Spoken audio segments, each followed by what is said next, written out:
नमस्कार, जय जय श्री राधे। दोस्तों, बात करूंगा अंतिम राशि मीन राशि की। मीन राशि में एक तो 7.5 चल रही है।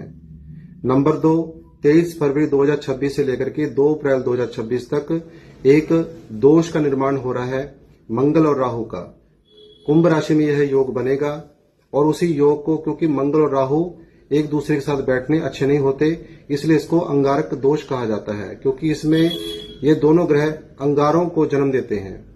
तो यहां पर आपके जीवन में क्या कुछ होने वाला है तो समझ लें। 12वें भाव में यह योग बन रहा है। 12वां भाव होता है खर्चों का। अचानक से आपके जीवन में जो तारीख बताई है उस तारीख से अचानक से ही खर्चे बढ़ जाएंगे। यदि आप कोई हवाई यात्रा कर रहे हैं तो उसमें सतर्क रहें, हो सके तो टाल दें हवाई यात्रा को, क्योंकि 12वां भाव आकाश का होता है। तो नंबर 3, किसी भी पुलिस के चक्कर से बचें, किसी से विवाद से बचें, दुर्घटना एक्सीडेंट से बचाव रखें।